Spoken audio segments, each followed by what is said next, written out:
Les amis, si on permet à un anglophone de gérer ce pays, vous allez voir la différence. Hello friends, welcome on the platform.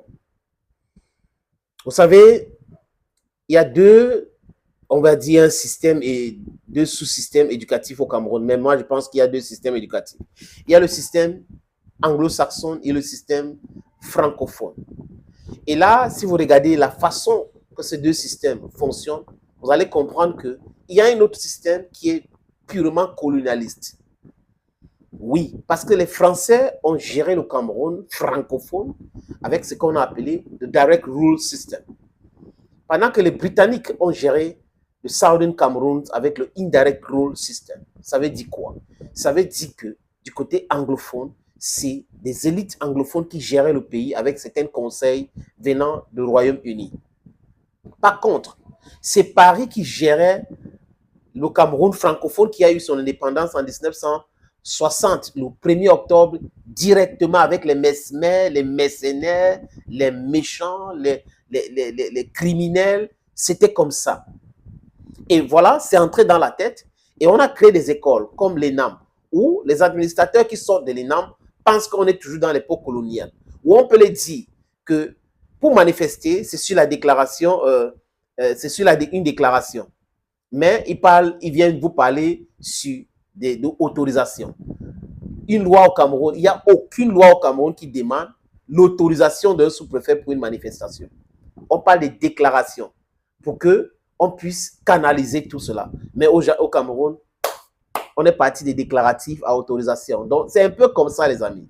En fait, je vous dis pour vous situer sur le désordre et le fait que le pays qui devait être un pays de droit, parce que ça a des beaux textes quand même, mais certaines personnes ont pris le pays, confisqué, et ils font de l'abus, comme ils veulent.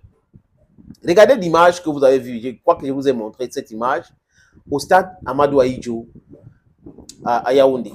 Stade Amadou Ahidjo, que dans tous les communiqués aujourd'hui, on dit stade Omisport Fandena, stade Omisport Fandena, alors que le stade a été nommé après l'ancien président Amadou Ahidjo. On ne peut pas l'aimer, c'est pas ça le débat, mais ce stade-là porte son nom. Les amis, le premier ministre-chef du gouvernement a reçu, il a dit que quand Eto'o arrive au stade, les amis, il est poli. Il devait saluer, tout le monde ne peut pas arriver et que les ministres sont là, ils viennent s'asseoir directement et autres. Et il a passé quelques secondes à saluer les personnalités politiques et gouvernementales qui étaient présentes là. Et il a salué tout le monde. Les amis, je vous propose de regarder.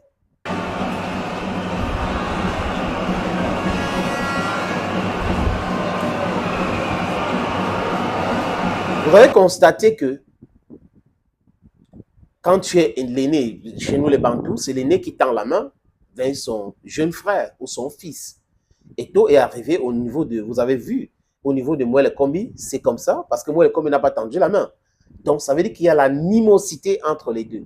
L'électricité, c'est très compliqué la relation entre les deux. Donc, Eto'o avait dit ça sur la chaîne de propagande française France 24, il avait raison, qu'il y a une tension qui existe entre lui et le ministre de Sport et de l'Éducation physique. Et moi, je vous ai dit humblement, les amis, qu'allez regarder ce que le monsieur qu'on appelle Mouele Kombi a fait au ministère de la Culture et des Arts. Vous allez comprendre. Allez interroger les chanteurs. Interrogez bien les chanteurs. Vous allez comprendre ce que les chanteurs vont dire de Mouele Kombi. Et maintenant, vous venez au ministère des Sports. Allez dans d'autres fédérations. Posez la question au niveau des fédérations de handball. Du moins, les acteurs, pas ceux qui réfléchissent avec leur ventre. Allez au niveau des fédérations de volleyball, de sport de combat. Vous allez, les amis, comprendre ce que ces gens-là vont vous dire. Et la photo que j'ai mis là depuis, vous avez vu que quand le match finit, le premier ministre fait la collade avec Samuel Eto'o Fils, longuement, les amis. Et ils se sont dit des choses, comme pour vous dire qu'on arrête de vouloir détourner l'attention des gens juste pour distraire quelques billets de banque. Les règlements sont clairs dans ce pays. La FECAFOOT a ses prérogatives. Le ministère ne peut pas vouloir faire le travail de la FECAFOOT. Ce n'est pas possible. Ce n'est pas possible. Vous avez vu que le match, c'est le staff de la FECAFOOT que la FIFA a reconnu. Donc, ce n'est pas possible. Un ministre reste la tutelle. La tutelle, ce n'est pas la tutorat. Vous ne pouvez pas vouloir vous substituer à la Fédération camerounaise de football. Et c'est ce qui est en train de se passer.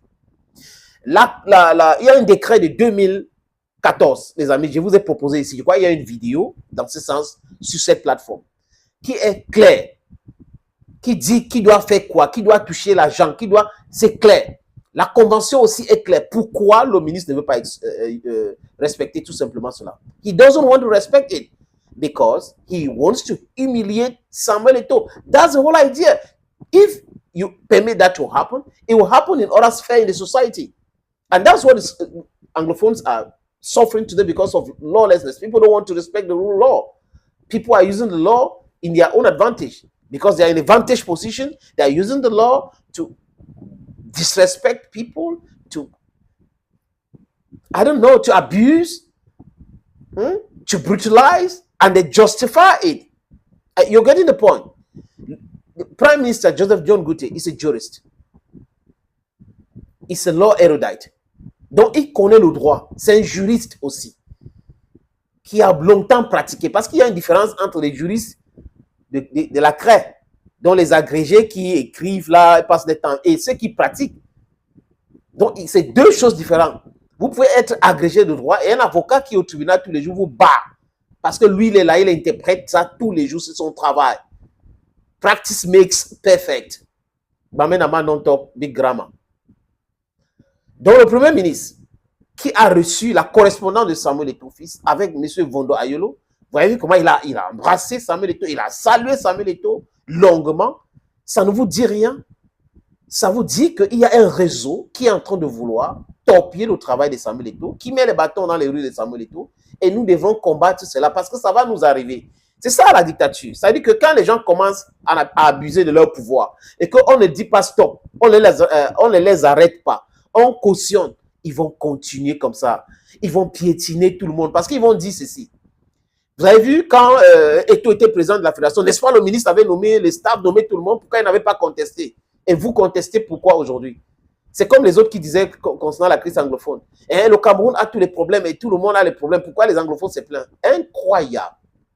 Donc vous avez des gens qui refusent d'utiliser leur cerveau pour réfléchir, qui ont éteint leur cerveau depuis longtemps, des gens qui sont pro-abus, qui vous disent non, laisse tomber, voilà, vraiment, c'est le ministre, non, laisse tomber, mais la loi c'est eux, non, la loi ce n'est pas le ministre. La loi c'est la loi parce que la loi c'est pour tout le monde. Les règlements c'est pour tout le monde. Si vous êtes ministre, vous êtes une haute autorité et que vous ne respectez pas les règles édictées dans la société, vous êtes un hors-la-loi et vous ne pouvez pas imposer le respect aux gens par la force brute. La police, la gendarmerie, ce n'est pas tout le temps qu'on les utilise parce que chacun peut utiliser aussi cela. Donc, ça dépend de vantage position that everybody is placed. If you are here, you can have your friends, you have your relations, huh? And they can protect you. So you think you will have this relationship, they are protecting you on this particular case. This other person doesn't have a relationship? No. Eto'o has people who are up there also who can protect him. Vous avez vu la sortie de Grégoire Ounanon? Il a été clair. Eto'o, c'est une fierté pour le Cameroun. Il peut faire les erreurs, mais ce n'est pas pour autant qu'il faut le piétiner. Thank you, friends, and bye-bye.